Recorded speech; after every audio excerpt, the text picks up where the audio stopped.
this time? Live now. We ready? Mm-hmm. Well, guess we're all right, here we guess go. we're doing this. All right then. Welcome back.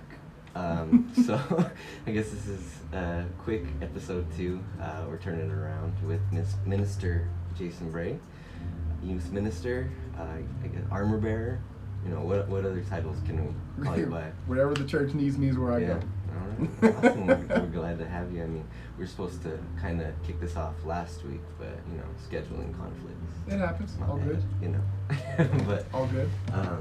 So I guess we should just kind of just jump right into this. Okay. So kind of tell us your role in the church. What, you know, you said anywhere you need me and I'll do it. So my role in the church right now is I'm Bishop Shelby's armor bearer. I also serve as our youth minister, a young people leader, and wherever else they need me. Yeah. So if I need to help be a deacon, I can be a deacon that day, or do the offering, I can do an offering that day. Occasionally I'm asked to preach, so wherever they need me. Mm-hmm. And so how long have you been, I guess, serving here in God's House Church? I have been with God's House Church probably about 21 years. 20 years. And then out of that, how long have you been serving, I guess, as a... Probably about 6. 6, Because that was not my intent to come in and serve. No, okay. Not in the least bit. And so, when you say that wasn't your intent, what brought you here? So, we were at a small church called Pure Heart, probably about 6 members or whatever. That church folded, and we came to here. Mm-hmm. And if you ask anybody, all I wanted to do was just sit in the pew and mind my own business. Mm-hmm. And that's what I did for a few years. How I got into ministry was purely accidental. It was not something I was trying to grow up to be a pastor or a preacher, teacher. I really just wanted to sit. I was a professional boxer for about 5 or 6 years. Got up to a professional record of like 7-0, 8-0, right there on the cusp. Was about 23rd in the world. And then I played football as well. So during season, I was rarely here on Sundays. Being the athlete that I am and everything else, I would kind of come when I could. Mm-hmm. Well, being the athlete that I was, I showed up one Sunday. Mm-hmm. And as I was walking in, saw a young lady sitting over here. Me and my wife were walking in. Well, this young lady was someone who I had been seeing on the side.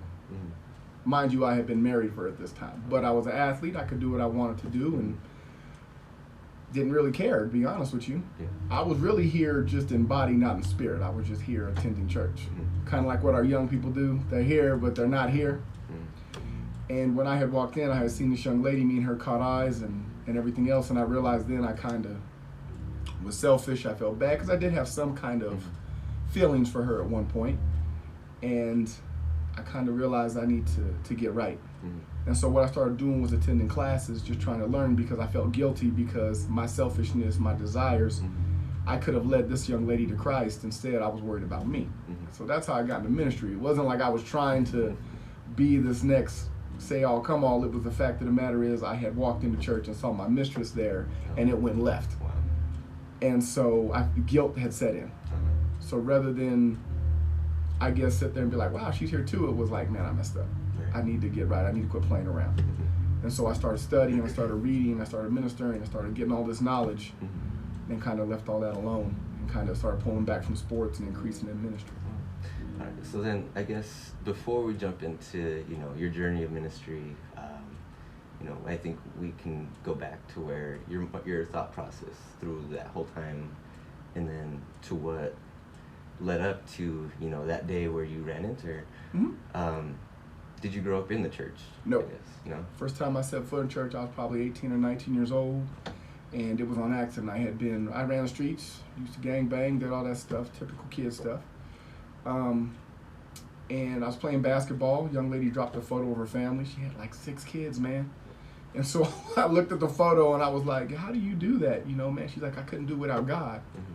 So well, where you go to church at? I asked her and she told me. So I attended church there. Mm-hmm. But that was really it. As far as like church, like going there to learn it, nah. Probably about 18, 19 years old when I first attended church. So throughout those 18 years, just without any really, you know, getting into a church, did you ever have any influence anybody that influenced you in that way, or was it always kind of just Few, you? but not a lot. We had, I grew up in the war zone at Trumbull Park, and we were playing basketball, and Victory Outreach would come out there and, minister to us and stuff, and they would cook out and stuff, but I didn't pay much mind to it. Victory Outreach would come out there and say, if you just believe, you're saved. Well, I was like, well, I believe, so I guess I'm good. But what had happened was, we were playing basketball, and they started walking on the court trying to minister to us, and we weren't trying to hear that. And so literally, unfortunately, I'm probably telling way too much, it's going left, but I incited a riot basically, and all the kids from the basketball team, we started fighting with the people from church, like literally full-blown throwing hands. And of course I'm inciting this go, fight, go. Yeah, I wasn't getting involved, I was gassing everyone up, and we ended up getting in a big old huge fight. That was about the extent of the church I had experienced, and I was like 14, 15 years old at that time. Yeah. So here we are. And so I guess you say you didn't want to hear that. I guess was that kind of, you didn't want to hear of God, or what was that, or was it more of a, I'm a teenager, I don't have time for that? Little of both. All I knew is that I put all my eggs in one basket. I was going to be a professional athlete no matter what. That's all I wanted to do. And so when I'm out there playing ball, I'm actually trying to working to get better, and they're out there trying to hear God, and I'm trying to get better, and you messing up my program. And so this guy over here tells me all I got to do is just believe. And so I can do that. Believing's not hard. I know God exists, but I still want to do what I want to do. And so you say you know that God exists. I do. Yeah. I knew there was a higher power than me even at a younger age. Okay. I didn't know how to find him. To be honest with you, I really didn't want to seek him anyway, because Christian life looks boring. It's all about what you can't do instead of what you can. I wasn't trying to hear any of that at that age. And so, I guess after that first initial, showing up to a church on accident, when did it really set in, or when did your curiosity, I guess, spark? 16 years old. 16, okay. I went to Sandia High School, and we had a football game the night before, and me and my friend were riding in the back. Me and my friend were, group of us was together in a car. Coming back from lunch. Normally I sit in the front because I'm quarterback. Star, I get to ride shotgun. But that day my line and knees were hurting from the game before, so I let him sit in the front. So I'm sitting in the back of this Mustang. My friend go ahead and makes a left turn on Pennsylvania and Montgomery to head back to Sandia. This guy runs a red light, T-bones us. Break my femur, shatter my face. That's where that scar's from, is because this side here of my face is reconstructed plastic. Basically bust my face open. I'm bleeding out. And I thought somebody was pouring water over me. I was conscious the whole time. I'm bleeding out. And I keep saying, I'm tired, I want to go to sleep, tired, I want to go to sleep. So paramedics come, jaws of life, pull me out through the back of this car, lay me on the gurney, I'm in the back, and I remember the ambulance saying, I want to go to sleep, I'm tired. And he was like, you can't, if you go to sleep, you might die. And I was like, well, then I'll just go ahead and die because I'm tired. So I remember the paramedic, I don't know what his name was, but he was like, well, if you die, we'll get in trouble. So I tried to stay awake, and I ended up, long story short, I ended up dying, and they brought me back. And they tell you, people have these near-death experiences where you're welcomed in, there's this bright light. Well, there was no light where I was going. I can tell you that wholeheartedly. I knew exactly where I was at. I knew what I was walking into. I was surrounded by darkness, and I knew where I was not supposed to be. By the grace of God, they brought me back, but then gave me like 10, 15% chance of living through the night. Because I had lost so much blood, was banged up. I make it all, I come back out, and then I realize that maybe I need to quit walking around, actually get serious with this thing and try to learn more about God. Because I knew that there was something after death, and I got to experience it. But that still is not what brought me to Christ. Even though I knew what had happened, I still continue to do what I do. And so, I guess, fast forward, okay. We come back to that day where, that guilt kind of comes over. So how long were you married then at that point? I would say 6 or 7 years maybe. I think I had been married a while. I had been married a while. I had my first son, so I think he was like 2 or 3, something like that. And yeah. And so, I guess, not to get too into Go ahead. It's okay. Was there that communication with your wife? You know, did she ever know that happened? That you had that experience, I guess. Yes. I was honest with my wife. I told her what happened, Mm-hmm. and it wasn't honest because I got caught or nothing like that. It was honest because me and her got into an argument, and she said something that I didn't agree with, and me, out of anger and rashness, said something back, and then when I saw her in church that day, I kind of just said, "Hey, I got a story to tell you." So I told her, and then after that point, she knew what had happened, was not really pleased with me. But by the grace of God, she forgave me. She's a better woman than I am a man, I'll tell you that much. And we kind of moved on from there. And so, I guess, did you, as a husband and wife, were you already saved at that point, or did, you know? We were. And I say saved is a tricky word is because just going to church don't make you saved. So while I was going to church, while I was paying tithes, while I was attending, I was still doing what I wanted to do. I'm boxing, I'm playing football, I'm doing all this stuff, I'm getting all this attention.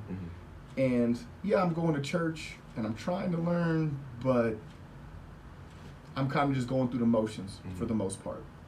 And I kind of ended up in a bad place, with a bad way, and it was again me doing my own thing, which got me in trouble.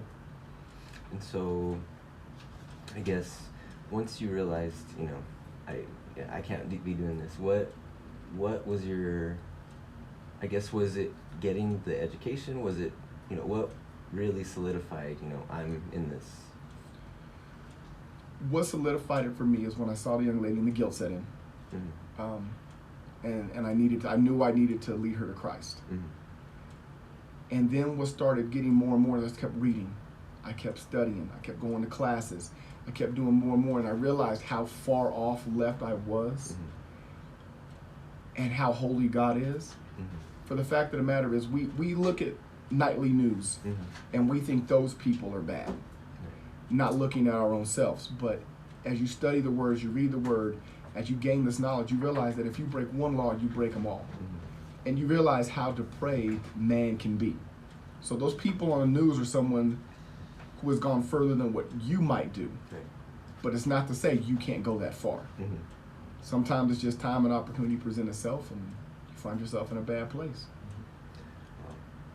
And so I guess, you know, from your experiences from, you know, not growing up in a church to that near-death experience to, you know, being married and then having that, you know, that little shortcoming. Be fair, you can say it. Yeah, fair. It's okay. Okay. So how do you apply it now that you're in this position where you have these kids who come in? I mean, even my little sister coming in, you know, how can you not necessarily prevent them from going through that, but how can you prepare them to, you know, be insightful and see where their actions get them? You got to be honest with them. Kids nowadays know more than most people think they know. The internet, Facebook, Skype, Twitter, all this stuff has educated them well beyond years of what you and I were when we were growing up. They have access to everything from how the pyramids were somewhat maybe constructed to pornography. And what happens a lot of times is we as adults try to shield them from everything, not knowing that their friends have already turned them on to this stuff. You know, I was looking at pornography and knew all this stuff by the time I was 4 and 5 years old. So I knew what this was. So by the time my mom had got to me, I was already tarnished. And so when I bring the kids in, when I talk to them, I'm very honest and I'm very upfront with them. We talk about suicide. We talk about sex. We talk about religion. We talk about how they feel. It's because I have a teenager growing up. I've been 13. I've been 14. They haven't been 40. You know, and seeing them grow into this, my son, the youth, stuff like that, I realized then and there that I have to be honest with them, because a lot of times we sugarcoat things, and then when something really happens, they're surprised and they're shocked by it. They need to know that they are going to be tempted. They need to know that they're going to fall, but they need to know also that they can get back up, and it's not the end of the world. You know, social media can be a blessing and a curse in the same. Unfortunately, if you get bullied at school, social media can sometimes carry that over. Whereas when I was a kid, you got bullied at school, you went home, usually it was done and it was chill till the next day. Social media can be completely brutal. You know, thousands of people can see these posts, these texts. I caution our young people, you know, be cautious of the pictures you send. Because every time they say, oh, I love you, I'm going to keep it just to me, it never happens. I've never heard it where one person just kept it. They show their friends. Because it's a status thing. It's neat to them. So, I guess, you know, growing into this role, I mean, is there anybody in this church, anybody in your life that really, you know, kind of kept you, I guess I'm trying to say, who did you look up to while you were, you know, growing into this, I guess? Growing into church, my mentors and my leaders were Damon Shelby and Elder Smith, as well as Bishop. Those were the ones that I kind of tried to look after as far as how to mold myself. Even with the preaching and stuff, is what I realized is I have to do me. I like apologetics. I like expository preaching. I like going into detail wholeheartedly. I'm not someone who's going to be a rah-rah and hoop and holler. That's just not my style. But my leadership, though, I get from Damon, Smith, or Elder Smith, Bishop, and Yami Fadib. Awesome. And so, I mean, I guess kind of just to bring this full circle, what do you see? Do you see yourself being in youth ministry, or is there any particular, you know, field of ministry that you want to add value to, or, you know, bring up more or pay attention to? I am a fan of Bible study. I don't know, if I'm being honest, I'm not really a fan of the title youth pastor or youth anything. I just like to be a pastor. It has nothing to really do with the youth. I don't mind being over the young people. But unfortunately, sometimes when you categorize people as strictly just youth, and the youth just come with just the youth, it becomes difficult to transition them into a regular service because they're used to it being this way. So I encourage my young people many times, we need to go to a regular service to attend so that you can see this.